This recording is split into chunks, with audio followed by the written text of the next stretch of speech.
We had a business model when we first started with Reopco that agents would come in and produce, and we took care of everything.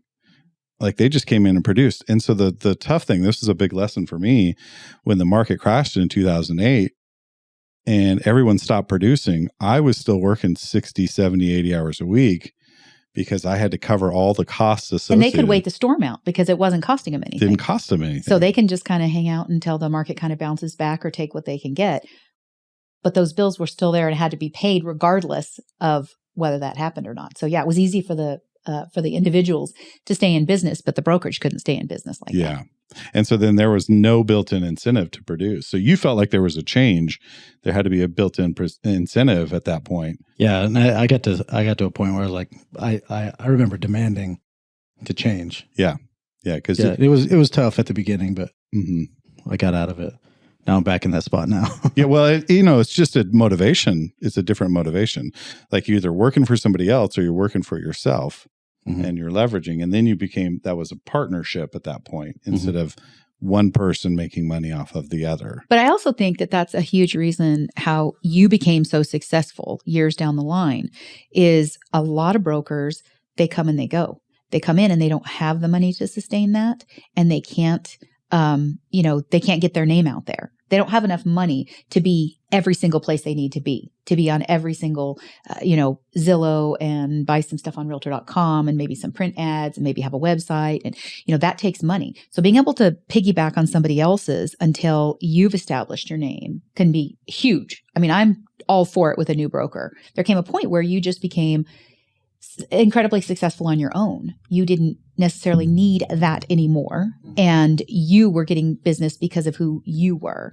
And I think that's when it switches over. And then, teams no longer benefit you in that way anymore. So you grow out of the position, essentially. Well, and usually in typical teams, I don't think the growing out, they don't usually change like we did. They usually leave the team. Yeah. Or go on their own. Yeah. Or leave a whole brokerage. We see that a lot and try to start up their own brokerage. Yeah. And I think for our audience, this is fascinating for them probably in the sense that you have people that have never been in real estate that are buyers and sellers that watch the show, and then you have realtors. And so this is kind of peeling back the layer of what you experience because there's a lot of confusion out there. I mean, Aspen, do you experience some confusion from customers on like who's working what and who am I supposed to talk to? And with bigger teams, do people just get handed off? Clients get handed off? And what are some of those things that come to mind? The only thing that I think people get confused about is people think you are my boss. They don't know that we are with Remax. You're not my boss. We just split costs. Same for at the other, I don't think it was really a thing at my other brokerage, but I've noticed some other teams in town, they look like they are the brokerage. Yep. So I think that can be confusing because team leads do not have to be qualifying brokers. Now, I happened to be whenever I was doing it, but I was also helping because I was the first person at the last brokerage I was at, loved that brokerage, but I was the first person in really working in and living in New Mexico. And so they moved down here because they were mainly in Durango and I was in both states. And so that's why I chose them. And then it ended up being great and I loved it. And then we grew it pretty big just in 5 or so years that I was with them. But I think that's confusing for people is thinking that they are the team lead is the qualifying broker or the boss in the business. I think that's the biggest confusion. But as far as who's doing what, I've never had any issue with it, even whenever Shannon was doing transaction coordinating for me, or I had another person that was my assistant at my last brokerage. I never had people confused about who they should talk to because I feel like we were really good about sending like an introductory email of like, CC us both, but call me if you need anything. Yeah. Mm-hmm. I think one of the things that I hear from customers all the time is like, if I work with you, are you going to hand me off to somebody else on your team? Right. People are starting to get used to that happening and they don't like it. Yeah. Yeah, I had that happen to me. It was fine. It ended up being fine, but I wasn't expecting it. Mm-hmm. Didn't love it. Yeah. Well, what was the example? What happened? Well, I was just selling my house and buying another one. And the person who was on the buy side was not who I had hired to sell my house. It was one of their associates. So it was just a little, it ended up being totally fine, but I wasn't aware that could happen. Yeah. It was kind of took you off guard. Because I didn't know her.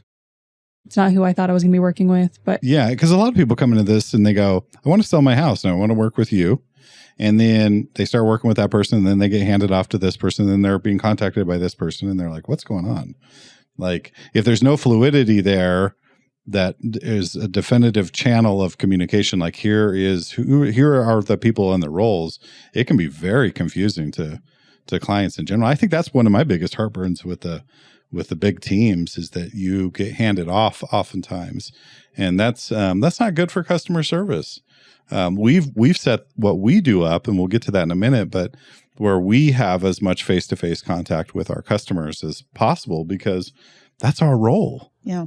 Well, I even try when I'm doing TC work for anybody in this group, I always try to I stay quiet. I send an email or reach out where I need to, but I never try to be the first point of contact. I mean, if somebody hired you, they want you, they trust you, they're confiding in you, you know everything about them. You know, if I'm just helping on the back end and I'm just doing some paperwork and stuff, they don't need to, if they want to call me and they need some help, I'm more than happy to help them through that. But I never make them feel like, well, Ben is busy today, so we're going to do, X, Y, Z. Yeah. I don't ever want anybody to feel like you're not who they hired. Sure. Yep. And then you've got the other side of that is the realtors themselves, that, if you run a team and you have this constant training, you're training people up, you're trying to add people to the team, you're spending so much time on that. And then they outgrow the position, just like what we talked about. In 2 years, they're like, I can stand on my own. Why am I doing this? Why am I paying extra? Yeah, I can't imagine how hard it is to be a team lead, because you're footing all the bills. You're constantly figuring out how to come up with training or content or something for these people. You're trying to show value, add value to them, but everybody is going to eventually get out of that. So you're constantly doing that. How do you do that and find time to service your own clients and sell? I don't know. Yeah. I mean, some people are doing it successfully. I just would imagine they're probably exhausted. Yeah. And maybe even a little shorter on their finances that they could be if they were just dedicating their time to their customer. I think that's a huge job to take on. Yeah. And that's where we really developed the co-op situation, is because over the years we went through that. Specifically at Riopco, we had built a fairly large team. I think we employed over 30 realtors. And we saw that you're training people up, and then eventually they have to move on, life circumstances or whatever else. But you have that you're constantly focused on this, when you really should be focused on money making activities and closing deals and servicing your clients. What are you doing with this pen? Oh, I don't know. It makes me look smart. You don't have paper. I take notes. He's got a Palm Pilot. Yeah, that's right. We're that old that we were the first realtors in town. We were cutting edge with Palm Pilots. That's right. Do you remember Palm Pilots, Aspen? They were not a thing. Oh my God. You were way too young. I was just sitting over here, not in the conversation. I see a pen in your hand. You've got boots. You've gone full farmer now. Yeah. Life is changing. Hey, do you have one of those things that by your front door where like you scrape your boots off? Oh, I looked at one this weekend. You should get one. I did. Yeah. I saw one this weekend and I thought that would be so nice, because I hate walking in and I have to take them off at the door every single time because they are so dirty when I walk in. Yeah. And they're a pain to get on and off. Once they're on, they're great. But getting them off and stuff. So thanks for that, Paul. Yeah, thanks, Paul. Yeah, co-ops now. Back to co-ops. And so that really, the thought of a co-op really came about was because we want partners. We want people that are vested in this. And to your point, Aspen, that's, the confusion with the customers. I think if we were something other than My Name Group, if we were Apex Group or something, there wouldn't be that confusion. It would be, we have 4 partners that work together, and it would be a little less confusing to the general public, because I am not your boss.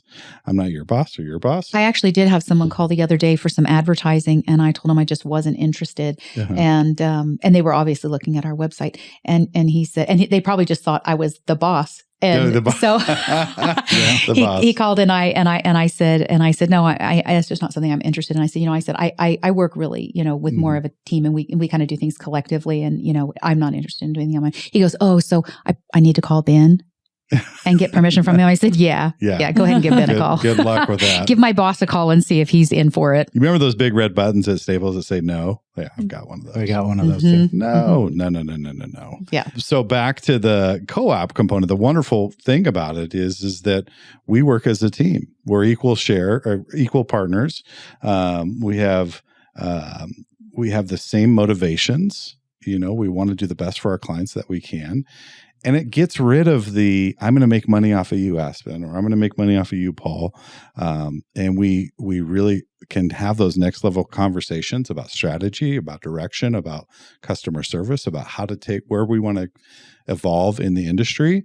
And I think that's been a wonderful, I really think it's the way of the future for teams. To share your thoughts on And that. we're not expecting anything from you either. Versus if I was on a team paying 25%, I would expect a lot. Yeah, the you team better lead. bring value Yep. for that. Yeah. Absolutely.